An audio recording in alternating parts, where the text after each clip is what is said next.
And now back to your regular programming. If you speak better to yourself. You showed up for like probably the dumbest conversation we've ever had on this show. Let's have that smile again. Tell me how that happens. Physically should not happen. Relax. If you say Give me as well. 3 times a day, God will line it up. He's just an absolute hack, and he gets his ass kicked by his teammates every week. It's just terrible.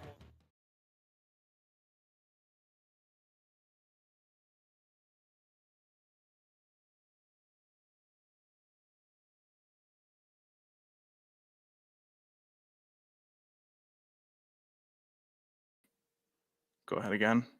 Are we good now? Yes. Okay. Welcome back to Hack City. That almost ended up being bad. Welcome back to Hack City. Joe DeLeone, Sean Anderson, 2 former college football players from the University of Rhode Island. We are separated enough from all of the major free agent moves that we're going to nitpick. We are going to look at the worst free agent classes that we think are going to tank some teams or significantly hurt some teams. We've got 4 that we're going to discuss. We're also going to go over Jameis Winston signing with the New York Giants. I've come around on it. I think that I can be convinced that there is some entertainment value with this.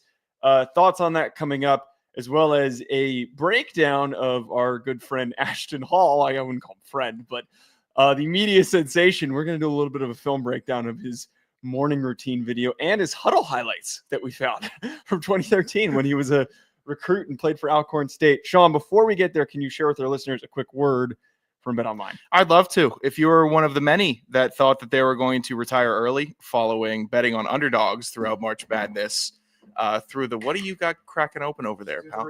Okay. If you were one of the many that thought that underdogs were going to be the main point of betting and being able to make a bunch of money, because historically that has been the case in March Madness, you are wrong.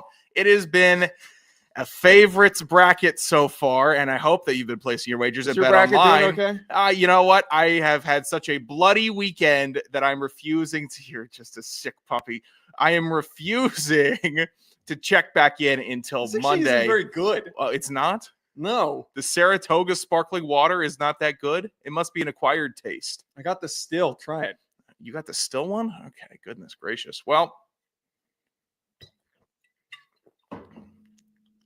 like it tastes stale. Am I crazy? that doesn't seem like it doesn't taste like good water. That doesn't seem right. For a $3 bottle of water, you would think that this would have like some sort of special taste to it. Yeah, I prefer Fiji as my luxury water still, and I know that's still looked down upon because they use plastic and not glass. Sure. Regardless, if you want to get in on the action totally, head to BetOnline. Largest selection of odds on everything from college basketball to a $200,000 bracket contest. BetOnline continues to be your number one sports betting source from every Cinderella story in the bowl. Every hat trick. You didn't get a big enough bowl. I didn't get a big enough. You don't bowl. have a big enough head to have a bowl. That's I have a small. pretty big head. Well, I hope you won some big bets this week at BetOnline. Yeah, see, look, it doesn't. Okay, well that's disappointing. You see, this seems like an exhibition that is not worth the time or the effort, or that it would even need to be on camera. BetOnline, the game starts here. Look at the bit preparation. I wish I got a bigger bowl though. The bowl didn't fit. I was hoping that would wake me up. I still don't understand. So what's the? Is it a skin thing? Is it an energy thing? Because he's waking up at 3:50 in the morning. That's the part that I'm missing. I believe it's a face swelling thing. I think it's puffy eyes, and to help keep the wrinkles off of your face, I believe cold water is supposed to be an anti-inflammatory treatment for the epidermis, aka the skin, especially in the face, because people have puffy eyes in the morning. So I guess cracking open a bottle of mineral water is the best water to use for such treatment. You think you can fit your head in here? I'll give it a shot. See if you can give it a shot. Let's not spill this all over everything. Goodness. All right, let's see. I almost did the banana bit too. I'd have thought that the banana bit would have been a little bit overboard. Right, I got my water. You fit your whole face in there? I got most of it. No, my head's too long. That's my problem too. I got too long of a head. I can get chin to top of the bridge of my nose. It's a bad bowl. Well, so It's a bad bit in The general. problem was I needed something I could fit in a backpack to hide it. You got a lot more on your face than I did. My head's I got down in too there. long. That's what she said. All right, Sean. Jameis Winston signed with the New York Giants on Saturday. It was on Friday night. Jameis Winston's now a New York Giant. I don't know if I should feel okay with this or not. I'm hoping that there is no desire, and it was put out there that there might be consideration for the Giants to bring in another veteran quarterback, whether that is still Russell Wilson or Joe Flacco. I'm hoping that Jameis Winston is it.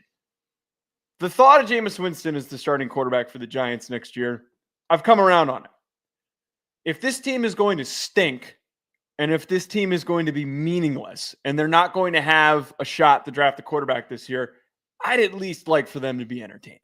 I'd at least like for as many awful post-game quotes as possible, as many odd sideline mic'd up shots of Jameis Winston as we can get. I'm hoping they're doing Hard Knocks this year. They're probably going to say no, but I would love for Jameis and the Giants on Hard Knocks this year. We're not going to get that.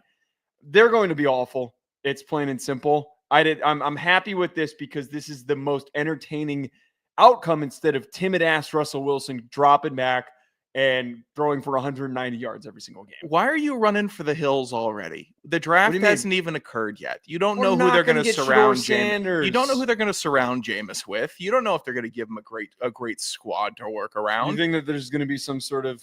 I think the Giants this year is as good, if not worse than they're as good as any team that Jameis has been on in his entire career, and that's his career arc. Is that supposed to instill confidence? It means that maybe Jameis has gotten better, and I'd put this Giants team shockingly in the top half of teams that Jameis has been on in his NFL career. So I think definitely the best defense that he's had. He's working with one of the top two receivers he's ever played with behind Mike Evans. And now he's got Malik Neighbors. Sure.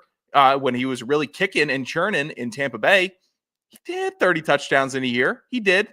And now his eyes weren't really he didn't have LASIK before then. Sure. So that took a hit. And that judgment may have steered some teams away from Jameis Winston. But to already be writing this season off as a disaster, it will be, but I think we're still ahead of ourselves. After the draft, if you guys draft a couple linebackers and not a bunch of help and then not team needy positions, then you could really start, I'm already out on the season. Then we could start that narrative. We're still too far away from the season to be this dejected. What is this? Why are you trying to be so positive? There is Jameis Winston is the starting quarterback for the New York Giants. Yeah.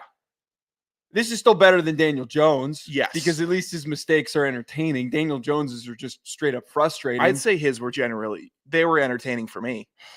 They were.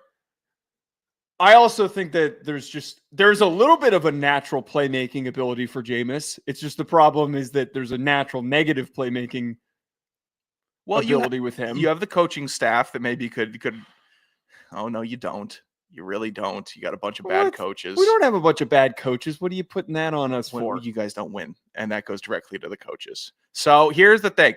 Jameis. I actually think it has more to do with the poor roster building than it had anything to do with Brian. I think Brian Daboll's a good coach. I think that Joe Shane's a moron. If Jameis throws for 25 touchdowns this year, it's a net success, and you guys should have at least 6 wins.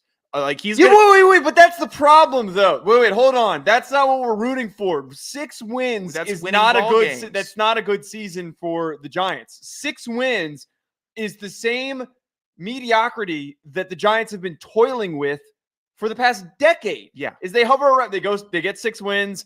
They draft somebody who's a decent starter, and then they go to the playoffs, and then they have 6 wins again. They can't keep doing 6 wins in and out of the playoffs. They can't do that shit. They need to suck for once. They suck. They genuinely sucked last year. And your mistake was letting the Colts. Your mistake was letting the guy that was going to give you the first overall pick, let him go. Like we've seen enough of Daniel Jones. Sure you have, but what's your trajectory post Daniel Jones? You luck into 2 wins and boot yourself out of a top 2 draft pick. It's a terrible decision. I know that he had a hot seat underneath of him, but what happens with Jameis this year? What if he starts 0-8 and you keep him in? Keep him in. Are you kidding me? Gotcha. Are you kidding me? If he's 0-8, that's the It's the glory. Everything is going in the right direction. If that happens, they go 0-8. I hope he's 4-4 to start the season. I hope he is. Do you understand? I hope he steals a big game from Philly or Washington. That'd be really. Do you understand what that does for not only the Giants but also for Giants fans? If there is a 4-4 record in the first 8 games, there's going to be a lot of people believing that there's an actual capability for them to go on a playoff run with Jameis Winston as the starting quarterback. There is. There could be. 4-4 finishes 5-12. 4-4 does not indicate success. It means that the NFL has no idea how to wrap their heads around Jameis Winston doing better than everybody thought he was going to. But how could one team lose so many games so many years in a row? Like, how could that happen? Where's your lucky streak? Wait. Where is that? I'm waiting on it. The lucky streak happened in the 2010s, Okay. first of all. Second of all, this is what the problem is. This is what the problem has always been. It's just like what the Saints are now aggressively trending towards, which is you were hovering around 500 for so long. Yeah. 6 wins, 7 wins, 8 wins, 9 wins, in that range for the past 10 years. So you're constantly not drafting real playmakers, and you're constantly overspending on free agents that should be on teams that have actual aspirations to win. Mm-hmm. And then you end up having to figure out what to do with those free agents, and you end up paying them just exorbitant contracts while you stink. And you keep hovering around that. Sometimes you go a little bit over 500, and then you go dip back down. There has at least been a reset for a lot of shitty teams. The Falcons didn't really have that reset, but they got lucky by the fact that there was a quarterback that they could take where they were sitting. Yeah. They had been bad for spurts where they were able to pick Bijan, and they were able to get Drake London.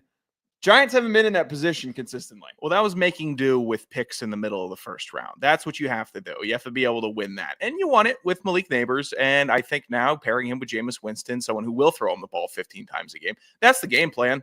That's all the game plan should be. Tyrone Tracy, take the ball 20 times a game. Malik Neighbors, you get it 15 times a game. I bet you get 17 points a game with just sticking by that. Is that supposed to be an accomplishment?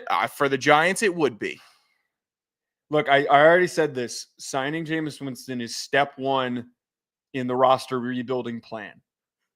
We're going to enjoy ourselves every single week while he says crazy shit, and we lose by 10 points because he throws a back-breaking interception at the end of the game.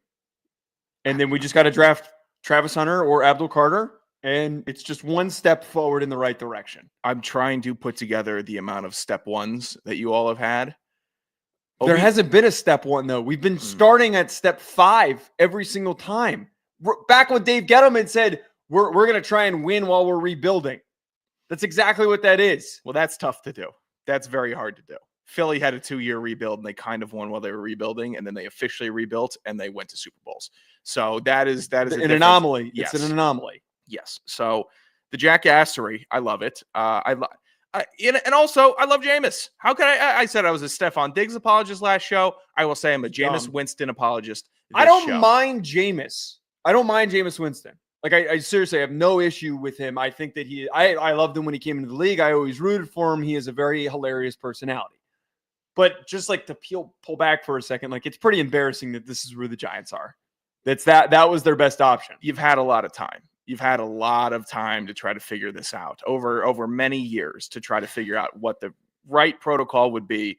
Is this officially a good step for the New York Giants for you? Like, is it because there's been plenty of missteps, but is this actually we're getting off on the right foot by signing Jameis Winston? It gets us in the direction that I'm just saying here, is that they're at least not believing that, hey, if we brought in Aaron Rodgers, we could go out there and compete.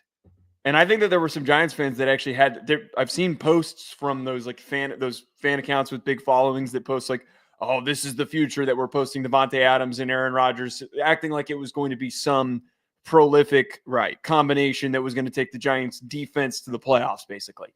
We need a reality check. Jameis Winston is the reality check. He is the harbinger of reality. He is also, I would argue, the harbinger of eventual success for teams in a way. Because he was with the Bucs, and then he took them to complete lows, no lower than they could have gotten. Tom Brady comes in. They've accumulated all that talent. They win a Super Bowl. He leaves the Saints. I guess the Saints haven't really taken that huge next step forward. But the Browns, I'm sure, are going to be on their way up. You want it's the rebound. He's the rebound chick. That's what Jameis Winston is. I think that Jameis Winston could be the rebound chick you go on a couple dates with, and you're flirting with the on the bubble at the end of the season. Like the Giants could be in the mix in December with that beautiful graphic up, and then it's in the hunt, NYG. And then you see the first couple teams have already locked in their playoff berths with the X and the Y and home field advantage. And then right there at the end, 7 and 8. Looking it down the last couple weeks, battling with the other schlubs of the NFC. You guys could be in that mix. And that's all a football fan should want, right? A general fan should want to be in the mix. No! Now you are a different, you fancy yourself a big brain of football, so you would not enjoy that. But the general football fan, Jameis could provide them that satisfaction level. That's my problem a lot of times with Giants fans, because there's this hope of like, hey, as long as we're maybe in the mix, you're a historically Super Bowl winning franchise. Your aspiration every single year should be in the mix, to be in the mix for a Super Bowl. You should have that hope. That's the goal, not to maybe appear on a graphic as one of the teams that's in the hunt. The Giants have been in the hunt plenty of times when they had 2 wins at the end of the year. I like being in the hunt. I understand that your team's shit and that your biggest accomplishment is getting blown out in a Super Bowl. Why am I getting lashed out against? Because you're taking a shot. I am not taking a shot. No. I'm hoping that Giants fans can all be excited about being in the hunt this year with Jameis Winston leading the charge and a ferocious defense that could steal a couple games. They could ruin a couple team seasons, which would be fun and exciting. That'd be a fun Jameis storyline if Jameis starts putting the dagger. Okay, wait. No. Like if they're this year's Carolina, that'd be fun. I gotta cut you. No. But okay, you can't be this year's Carolina because Carolina has Bryce Young. They have a future. There's a direction. Them ruining somebody's season last year cost them drafting a quarterback. I think you could do it again. I think they definitely have the capability to do it again with Jameis. This is also part of the reason why if they had Russell Wilson is bound to have like 2 insane games. 2 bonkers just wins. Yeah. That he just there's vintage Russ. So I've been waiting to see this guy. Shut up, Collinsworth. My Saratoga water tweet. I'm getting likes from there's like a grouping of Twitter accounts that are East Village guy, Murray Hill guy. There's a Hoboken guy. They're all I keep getting a notification every single time one of these different guys likes my tweet. Good. You're getting the guys on board. It's a good tweet, Joe. You were in the right place, right time. You saw the moment. You met the moment. It was good.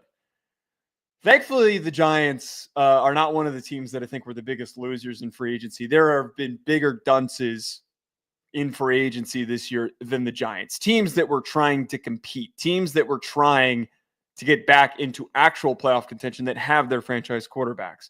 I'm going to throw it to you first here.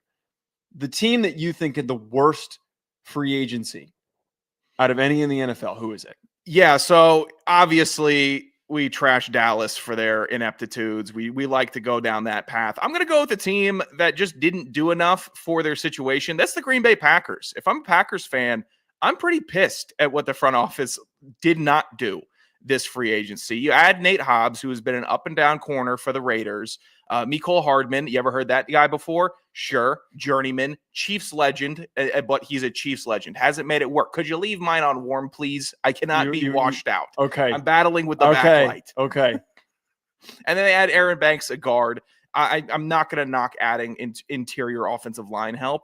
And they re-signed Isaiah McDuffie, and they had some special teams at. That's not enough for the Green Bay Packers to keep up to par in the NFC North, where you see the Detroit Lions going gangbusters, rebolstering the defense, and they're still the Detroit Lions. They didn't lose much.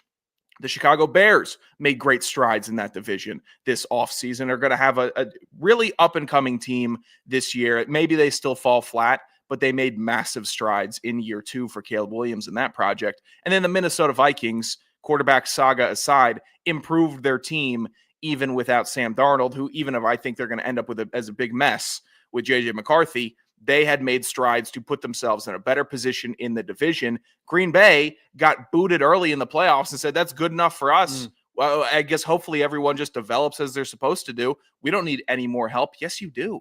Green Bay needs help. They need more defensive players. They need a better defense. They need more protection for Jordan Love. They need a lot.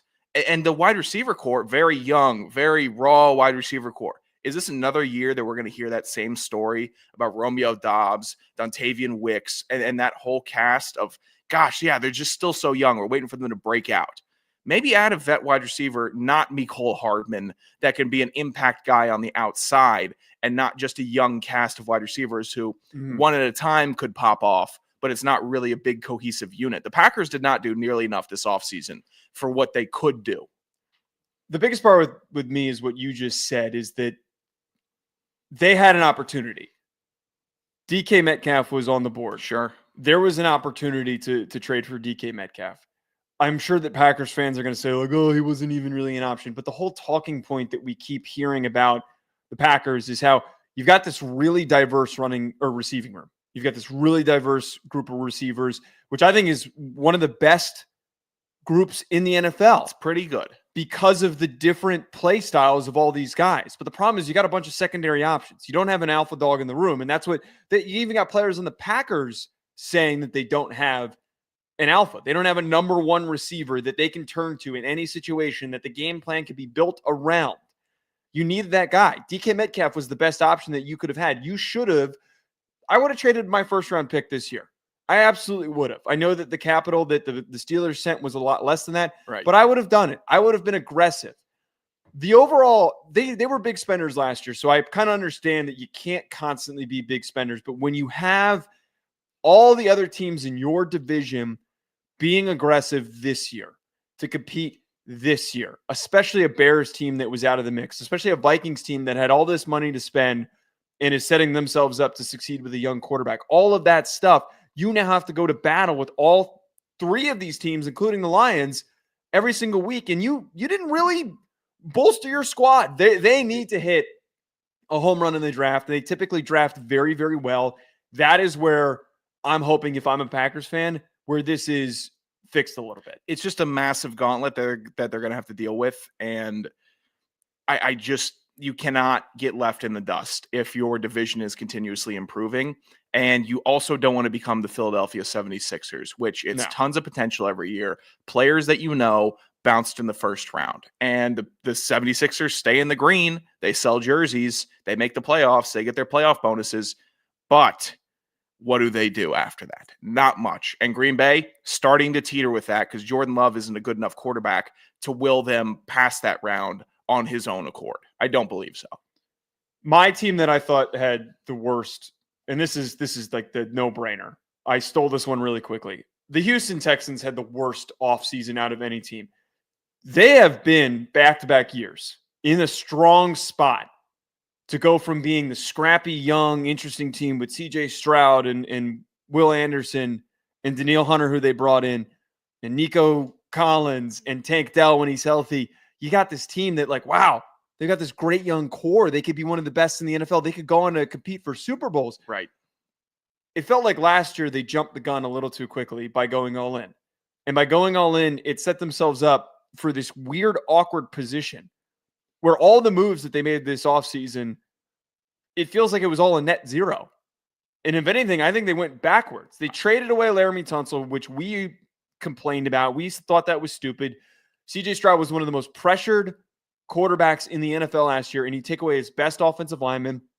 You move Kenyon Green, who's been really frustrating, who's probably going to go on to have a great finish to his career with the Eagles because that's the get-right position for any first-round offensive lineman that hasn't played well, like what just happened with Mekhi Becton. Why not? And then they signed Cam Robinson to a one-year, $14 million deal, which is a cheap deal, but it's Cam Robinson who's been unsuccessful and inconsistent, especially last year. The rest of their cast, the rest of these moves are kind of funny because it's just a bunch of names of dudes that, like, what have they done lately? Derek Barnett, Braxton Berrios, Sheldon Rankins, Justin Watson, and then they traded for Christian Kirk, who, since he was brought on with the Jaguars, hasn't exactly been much. So it feels like I'm listing a bunch of moves and nothing has changed. And if anything, we've taken a step backward. The worst part, why I am so fearful, if I'm a Houston Texans fan, you are in awful waters with your offensive line. Yeah.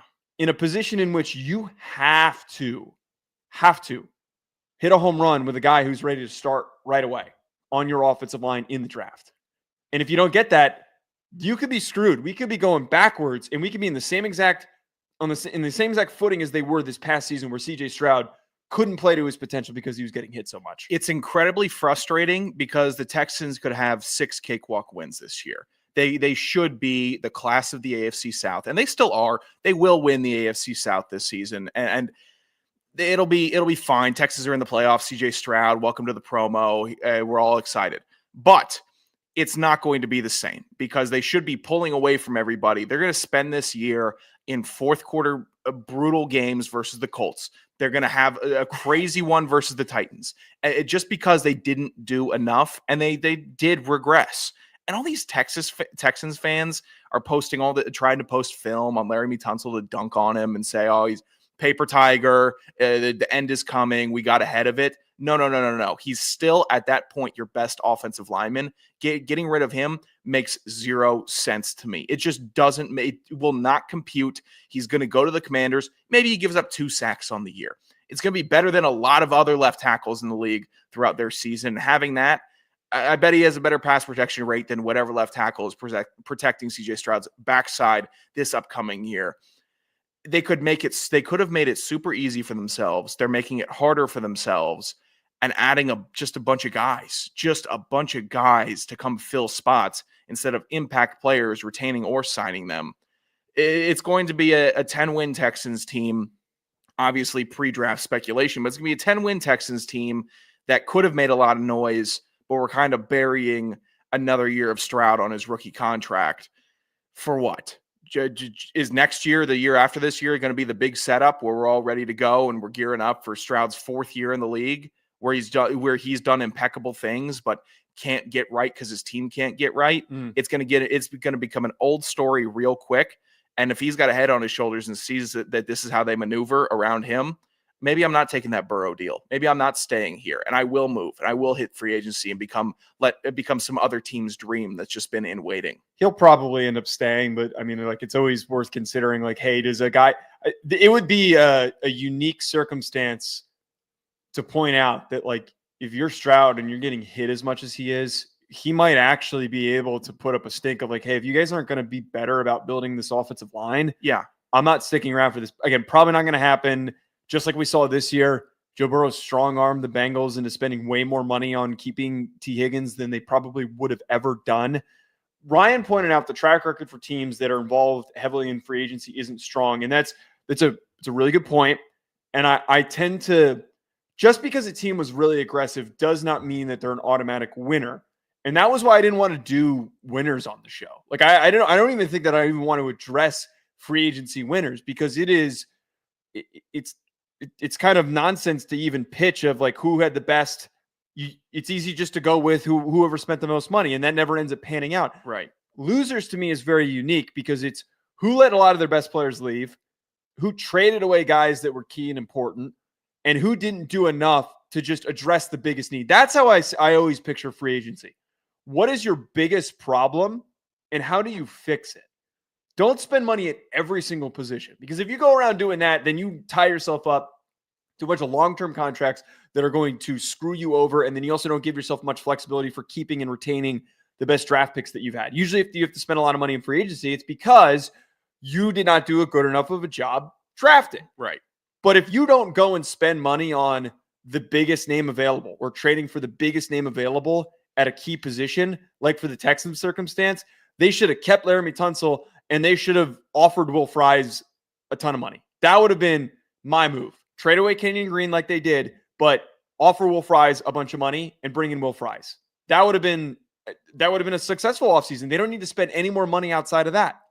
There's a ton of options every single year. Every year I feel like there's not. And then once teams start making moves, it starts becoming very clear to me, oh, that team's taking it seriously. That is an immediate upgrade. And you can also retroactively assign a winning grade on an addition opposed to, speculating on what they're going to do the next year. So that's why I think I agree with you, the losers. And you described the team that did it perfectly. I'm going to stay objective and unbiased on this analysis here. The Atlanta Falcons had a piss poor free agency. They had an awful offseason. And it's what they let walk in a defensive tackle who provided the best pass rush in Grady Jarrett, and seeing a flooding of the market of defensive end and edge help and pass rushers that could assist. No matter the price tags, they were still reduced. Bosa was still reduced. Hendrickson is still floating around with no, I guess, end in sight there. He might just stick in Cincinnati and say, all right, well, no one's giving me a fair shake. Well, Atlanta's not going to do that because they're sinking money into Leonard Floyd. They retained Kentavious Street, who has been a non-factor. Bring in Morgan Fox. And, okay, let's bring back C-graded cornerback Mike Hughes and add a linebacker from the Raiders and Divine Diablo, who can fly around. But his description for him is always great athlete, really bad instincts. Really bad.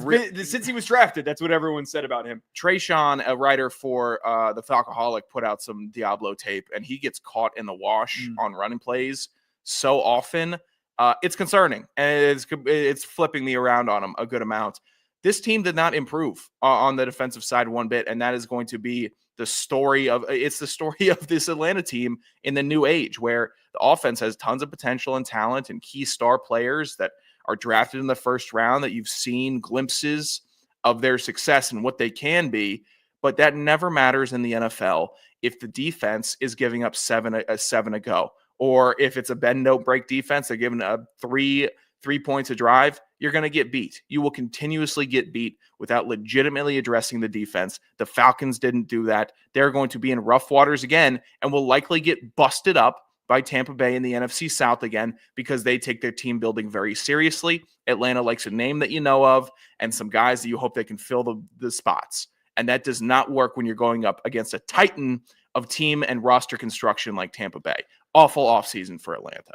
Dropping Grady Jarrett definitely was one of the worst offseason moves for any team. Getting rid of a cornerstone who's not at the very end of his career. Like, he's got years left. He's going to be a contributing player. He has talent still. He's not 35. Right. I, though, kind of respect that the Falcons aren't going to make the mistake the Texans did last year. That they're not going to go and spend a lot of draft capital going and bringing guys in, that they're not going to be overly, just really way too aggressive because they saw that their young quarterback showed some flashes. I kind of respect that they want to roll with the guys that they have. The biggest thing, though, and this is where the variance comes in for a lot of these teams that we're talking about, they have to hit a home run when they draft. They have to get a top edge rusher. I actually think that the Falcons should trade up. I think that they should trade up into the top 10, that if Abdul Carter slides a couple of picks for whatever reason, maybe there's the quarterback movement, Travis Hunter goes, the Giants might not take Abdul Carter, and that leads to him sliding just a tiny bit, and the Patriots maybe go with an offensive lineman, and Abdul Carter's sitting there at 6, I pick up the phone and I call and I trade up. It'd be nice. It would be nice. And the last time I think Atlanta was in real striking distance of taking some high-level pass rush talent, it was in the Kyle Pitts draft where they couldn't get was it TJ Watt possibly? No, he was before then. But yeah, they missed there, and I distinctly remember the Jadeveon Clowney year where I wanted them to trade up and take Jadeveon Clowney, and they just stuck with Jake Matthews. It was fine. He was a freak athlete, but I wanted that. Well, I mean, you ended up with the much better pick in that situation. Up with the much better pick, and that's, yes, correct. I don't know if we've ever had a better pulse for your team building capabilities than right now. So I'm worried. I worry about going up. Teenager Sean Anderson. Oh, God, I would trade so many picks in my Madden franchise. I don't know if I ever drafted in the first round. It was all free agent additions, all big money. Oh, you were that guy? Oh, yeah. Never, and didn't pour anything in the offensive line. I was the opposite. I was spending I would get as many draft picks as possible. Anyone who was 30, I traded away for draft picks. Nice. And then I would have like 4 first-round picks every single year. No free agent signings, none of that. Well, Atlanta's going to draft 5 defensive players. They're going to have 5 rookies that they're going to bring in, and if 2 of them can start, then they're as good as they were last year.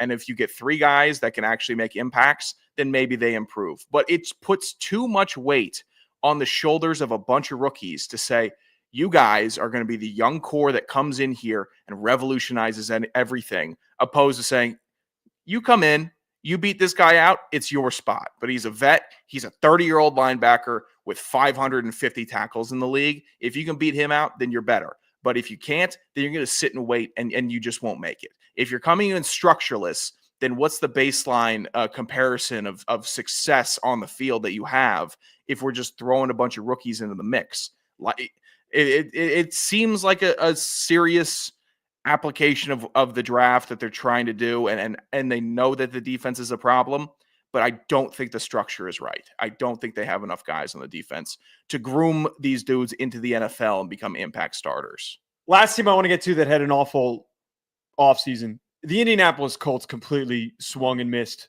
this entire free agency period. The biggest talking point right now with the Indianapolis Colts is Anthony Richardson's not living up to the hype.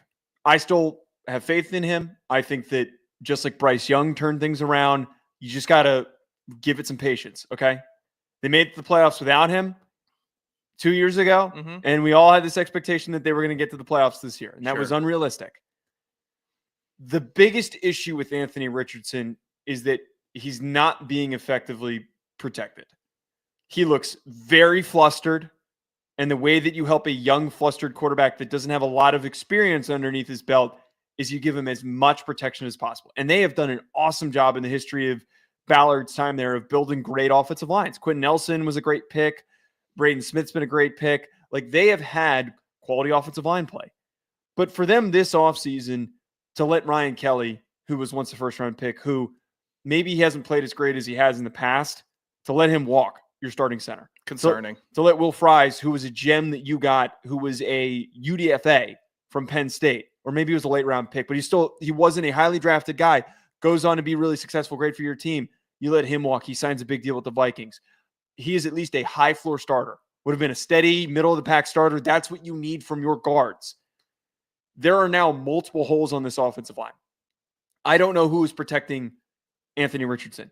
And on top of this, I get bringing in competition for Anthony Richardson, but you spent $14 million on Daniel Jones. If you worry about the decision-making of Anthony Richardson, it is going to be a real sobering experience for Colts fans if Daniel Jones does end up starting at some point, and there is a bailing on Anthony Richardson. We talked about what this does in the situation that it creates for AR, that maybe, hey, he gets motivated, and it's like, if you can't beat that dude out, this is a problem. Yeah. But if you have to actually turn to him, there is going to be a real realization of, oh, we're at rock bottom right now. This just feels like a team that is going backwards, especially, like, I don't hate Charvarius Ward. I think he's a good player, but 3 years, $60 million on Charvarius Ward when you needed it to, again, fix your damn offensive line in a year with a really good defensive class in the draft. Right. That was where they should have addressed corner. The irritating thing about Indianapolis, and I know why they won't do it, and that why they haven't done it yet, is that they won't announce rebuild, and they won't announce that it's never time. have. They just won't do it, and I get it. You have a young quarterback. If you announce rebuild before this year, where's that confidence go for him? It doesn't help. I can see the semantics of withholding that, but you're in a rebuild. You have to be, because if not, good teams that are not in rebuilds are hunting out offensive linemen that are hitting the market because of other teams that are rebuilding and are getting rid of that asset. See the Andy Levitre pickup in 2014 that Atlanta did when they were on the up and coming.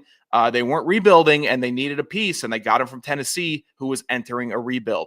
This is the dynamic. So when you see offensive linemen leaving in droves, that means the team that they are leaving from is therefore rebuilding. Indy just needs to just sack up and say, all right, this is it. We're unloading assets. I don't know why the Jonathan Taylor retention is still there. I would try to see if there's a contender that wants him. He has a good point. You could probably get some day 2 draft capital if you moved him. That hasn't even meshed properly in Indy. He had one great year. The next year was weirdness with the back and with Gardner Minshew. That was weird. This past season was iffy. It's not going to bloom. That rose is not going to bloom in Indy again. Ship him off. See what you can get for Pittman and really embrace it. I know you're hanging Anthony Richardson out high and dry with that move, but everything else is indicating you're already doing as such by letting the offensive line go anyways. So you might as well start gearing up already. All right, let's get to Hack of the Week. I'm so excited for this, Sean. This is obviously not groundbreaking. This is not original that we're bringing this up. I have never seen anything like this.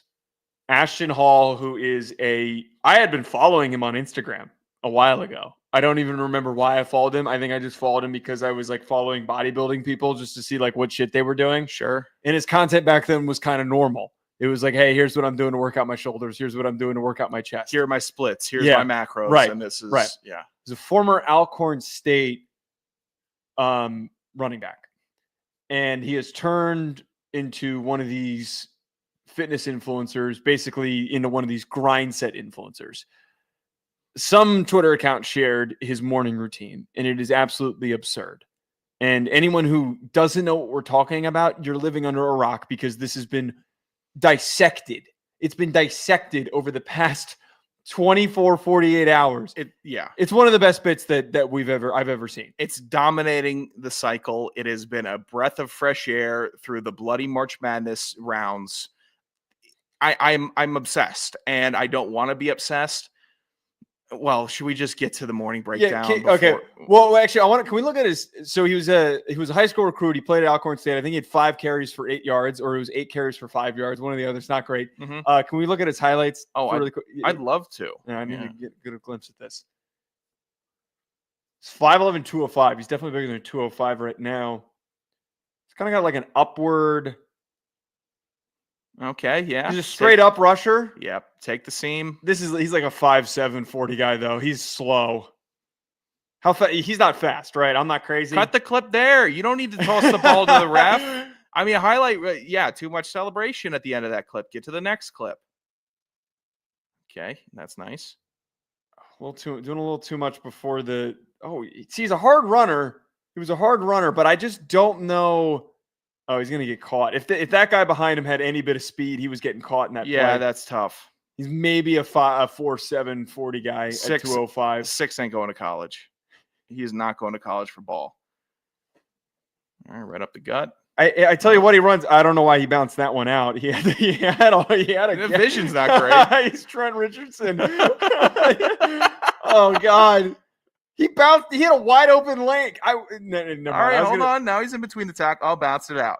All right. He ran into a guy that there was room. There was a gap to the right of him. I respect how hard he runs. See, this is the funny part about the whole viral. Everybody's been posting all of his clips, and he runs comically hard, like Isaiah Pacheco times 10.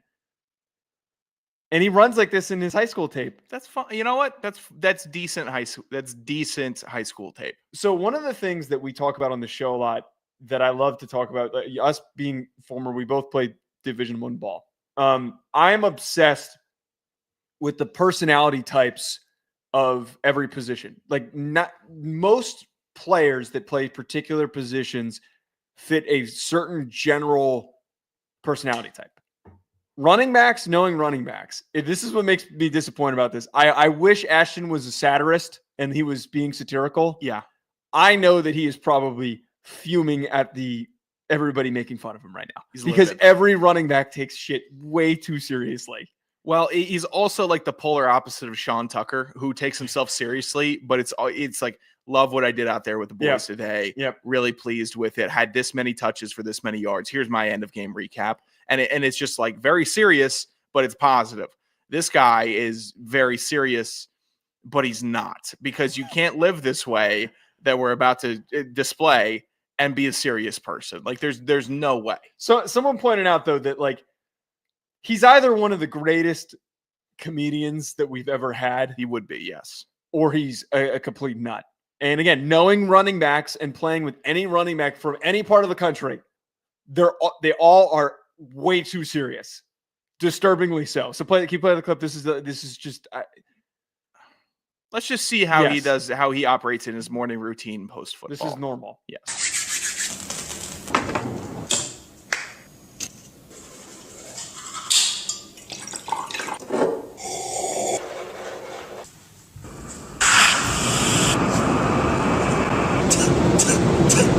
Why is he doing pushes in the tackle?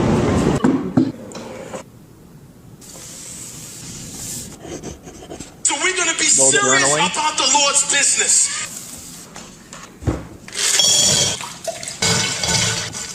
Is there a way to pause as we go through this? Yeah, let me see. Is there a way you just like hit the space bar?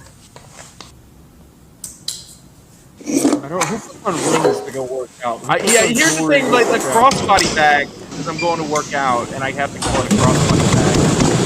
And I'd punch you if you called it the purse. It's just really a toxic trait. Someone pointed out that it's the 2 minutes of dive in the air.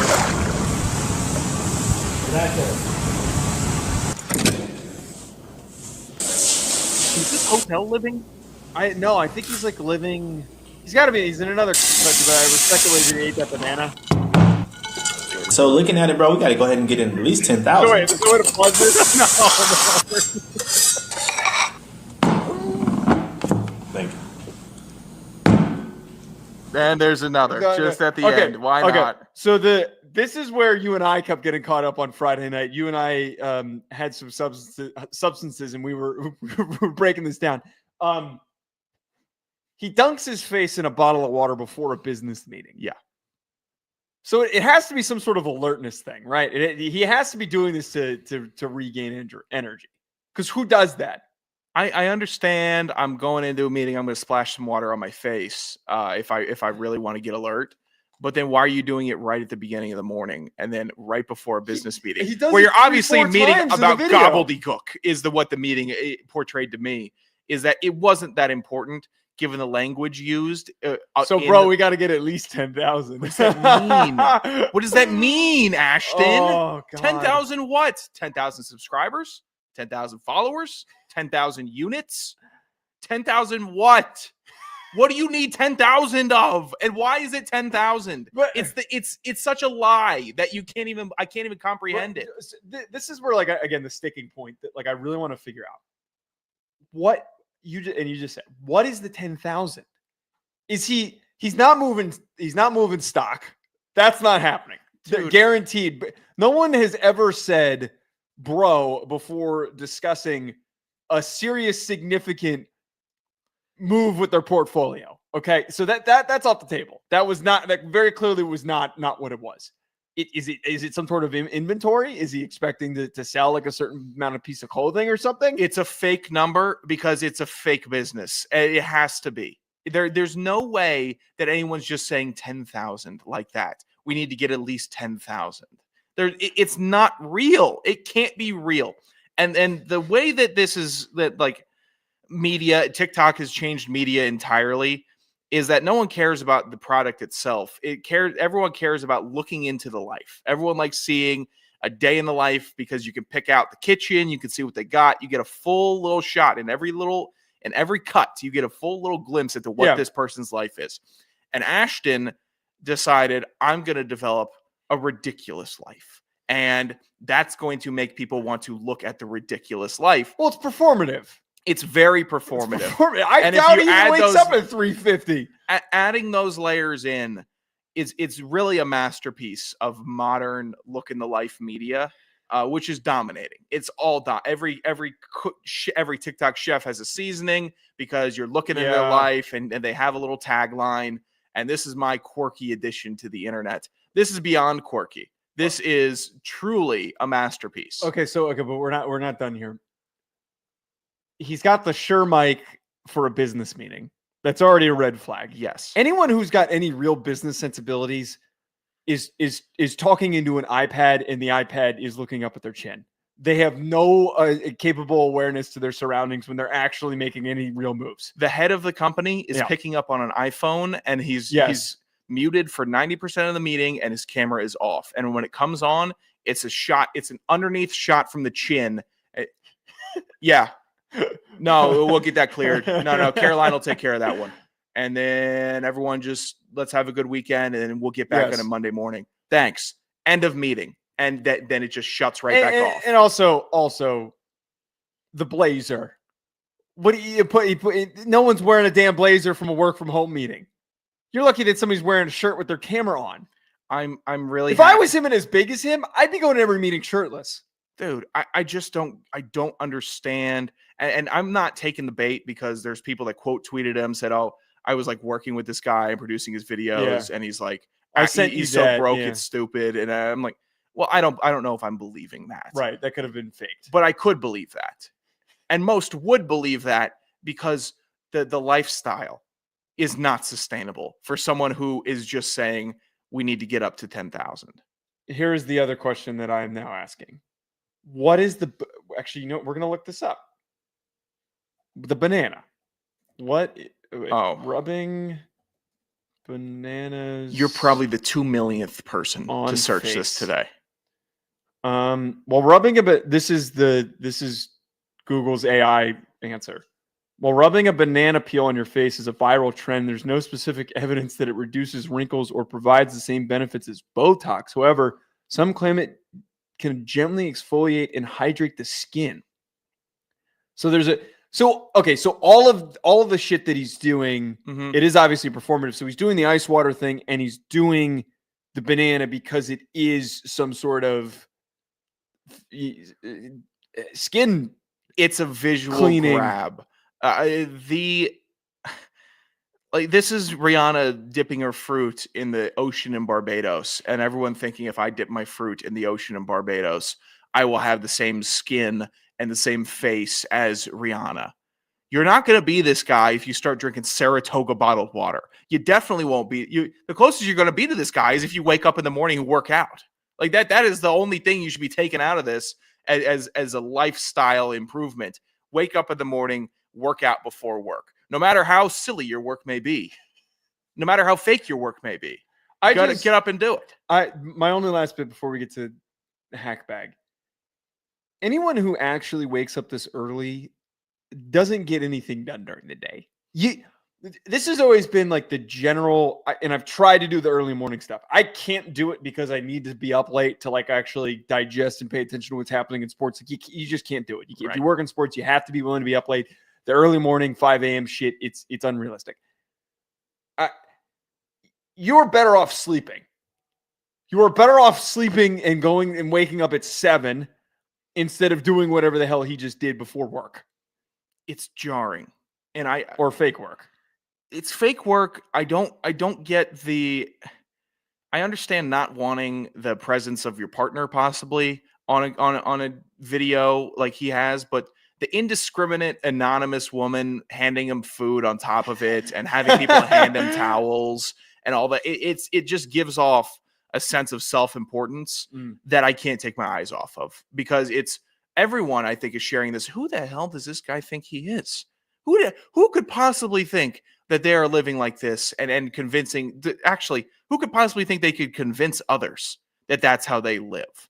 Especially coming off of a show that we do where what is presented to the camera is how we live. There is no extra performative detail when we come on here, and seeing this guy, maybe we should be more performative, doing the exact opposite is shocking. Ryan are saying I disagree. I'm an early riser. He's disagreeing. He's got kids. Disagree. You have kids. He has it's kids. Different. Anyone who's got kids that's an early riser, you're kind of forced to be an early riser. Also, I disagree. Sean is hack of the week. I couldn't see myself being hack of the week in one sense of the word.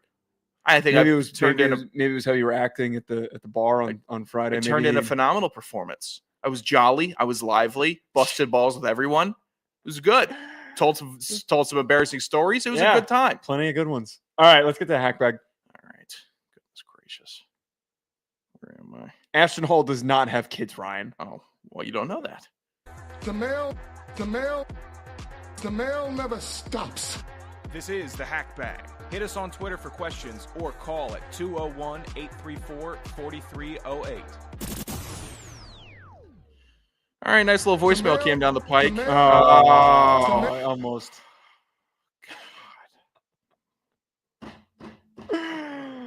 That's on me. God, I can't even. Yeah, I can't. All right, you gonna play it? Yeah, new voicemail came down the pike this week. Let's set it up all over again. Oh, you are such a weak bitch for not being able to ride a horse. I think you're just jealous of dudes that can ride a horse. I never said I couldn't ride one. I said I didn't want to. Anyways, we got to go with worst pickup lines, worst pickup moves ever. Mine. Found this girl. We were at this party in college 20-something years ago. And she's like, hey, why don't we take you back to your place? And I was like, sure. So she gets in her car. I am wasted. I'm like, how am I hitting on this chick this hot when I'm this wasted? Like, whatever. She's trying to make sure you got home safe. Drives me back to the house. And right as we pull up to the parking lot, I just leaned my head down and just threw up all over the floor of her car. Just, Right on. Just Sean did this blow once. chunk. Must have been 12 beers in that. And she's like, It's not enough to be looks at me blowing and she goes, chunks. get the hell out of my car. Reasonable. I go, so you're not coming upstairs? And she's like, get the fuck out of my car. And I'm like, just to make sure, that's a no? Anyways, what are you two guys' worst pickup moves, pickup lines? There's one of my classics. Oh, man. Love to hear it. Okay, we obviously have to address what he just told us. She was not going up with you, man. She was trying to make sure you got back okay. You once puked in a girl's car. Yeah, that was unfortunate. I didn't try to hit on her either because I knew I just threw up in her car. And it was really, God. Thanks. Yeah, everybody would love to make out with a guy who just vomited. Everyone loves to make out with a guy that's 12 beers deep. It's just really, really bad form. Trying to do it. It stops being cute real quick when you're all messed up trying to hit on women and have a bunch of beer breath in their face. And it's just really, there's some really good soldiers out. The women are soldiers that go out to bars and even entertain a conversation with somebody that's 12 beers deep. Yeah, they're really the backbone that is holding up America, not even going on dates with them, but just entertaining the thought that is rumbling out of this drunk idiot's mouth.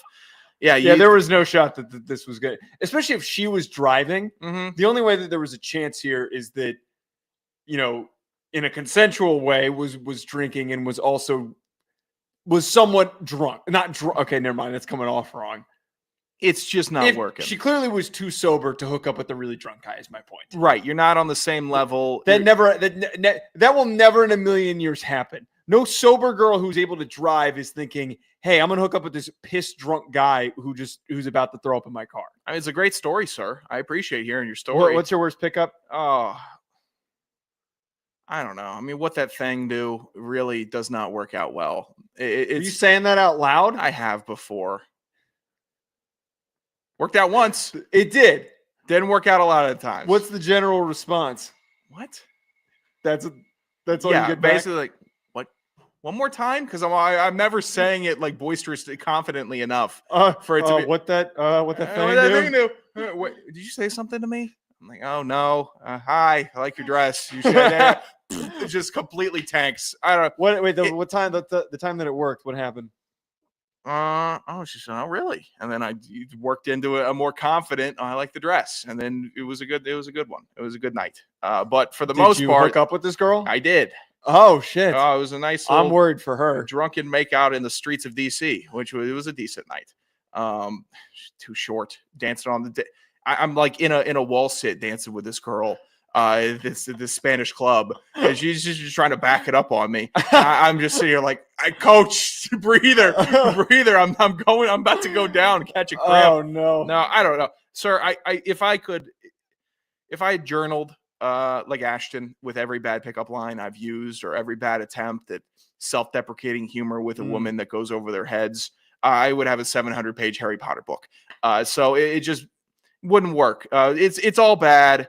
The most success I find is just normally approaching a girl and then starting a polite conversation. Which typically doesn't. It's typically some variant of what that thing do into a deflection of what I did earlier in the day to get off of that bomb. The worst one that I had, I thought it was brilliant, and I told my friends this pickup line, and they kind of looked at me and I'm like, that's not going to work. Mm-hmm. And I tried it. And it didn't work. At the minute I said it, I was like, that was embarrassing. The line that I came up with is, hey, my friend really thinks you're cute. And they go, oh, who's your friend? And then you go, oh, it's actually me. That was what I thought. Yeah, in college. I thought that was clever. I thought that was really fucking clever. You do a little spin. Yeah, no, it was not. That was bad. That was one of them. Yeah, it's cringy, isn't it? I did it in a really loud bar, too. I don't think she heard me say it. It was a lot of what? It's me. The joke is that never mind. And then I left. Oh, Joseph. That was bad. Yeah, that's why I don't. Oh, come on. It wasn't that bad. Oh, here's the thing. I've actually seen that one get pulled off before. And the guy. It's not original. The guy actually trots over and then turns around from like 5 yards away. It's like, oh, hey, and then does a fake wave like he wasn't the guy. And it's worked. I've seen that actually work before. Oh, I definitely didn't have as much aura when I did it, hence why it didn't work. Right.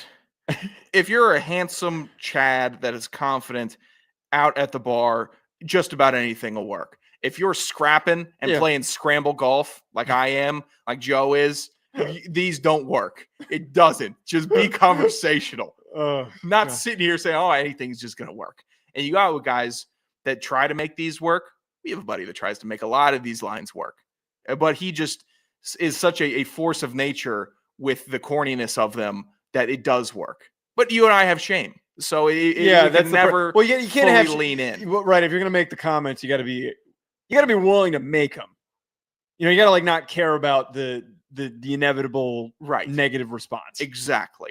Do we have any other questions? Let's see. Oh, there was one that we had on Twitter that I will get back to. It was from last week. It was actually a good one, I thought. It was, I think Bison Rants sent this one in. It was how fast did you get back from Rhode Island? Or what's the fastest speed that Sanderson Radio or Joe DeLeone ever drove home from Kingston? It was a 3.5 hour drive for me, and I got back in 2.5 once. And I was going 90 most of the way. Yeah, my fastest, it was typically 8 hours for me. I think I got back in 6 hours. I definitely got back sub 7 one time. 6 hours, 45 minutes. I think, coasting 90 on the turnpike. Just absolutely. It was an uninteresting question. That was a really good. I think it might have been spinning on. He might have been trying to dig at me from the Georgia conversation. That's probably what it was. But it is what it is. That's a good enough hack bag. Unless you want to get to Chester's, is it vulgar? If you're a Kirby, what would your incentive be to stop traffic violations? Like 3 months, no trouble with the law, and Bonnie Blue will come to Athens, and the team can. What are we doing? Exactly. What are we doing, Chester? Yeah. I mean, that wouldn't be an incentive. Well, here's an idea. What if for every month that everybody in the team, like this is individually an NIL stipulation, you get $1,000 for every month you don't get pulled over? That's a program. That works. That's kind of depressing that's what you have to turn to, but I might have just cooked right there. Works for me. Someone call Kirby. God, I just fixed it. I'd go the speed limit for $1,000 every time I'm in my car. Yeah. You $1,000. month? You get $1,000 for every month you don't get pulled over. But the minute you get pulled over, no, there would have to be some sort of negative detraction. And what would that be, though? Like every time, if you do get pulled over, you're automatically ineligible for the $1,000. And then so every it's time, one time. Yeah, the minute that you don't get it, and then every time after that, you then get. I don't know if they can fine kids. I don't think that they can fine anyone. I think that would get real messy real quick with the pleading of the case of oh no, that traffic cop he was hiding. I wasn't going that fast, and then we would have to see how that there'd be a whole due process. There would be a ton of due process. It's not a bad idea. We're right around the real plan here. What's Branco Solutions? Been through the whole show and I didn't even notice that. It's fine. It's just a hat. Oh, okay. This one I just have no ties to whatsoever. Where'd you get it? It was a previous free hat from a previous sponsor that did not work out. And I have a disease that many other producers have and have had is if you send in some free stuff, I'm just going to wear it, and it's going to go right into the daily rotation. It's a bad hat. Mr. Brenko was fine, but he just didn't stay on long enough. Interesting. All right. At Joe DeLeone, at Sanderson Radio, at Hack City Pod. Please call in. That was a great voicemail. 201-834-4308. We'll talk to you folks later. We'll talk to you on Tuesday. Actually, TBD on Tuesday. Maybe we go on Wednesday because I'm going to be at the UConn Pro Day. Okay, gotcha. All right, TBD. We'll be back.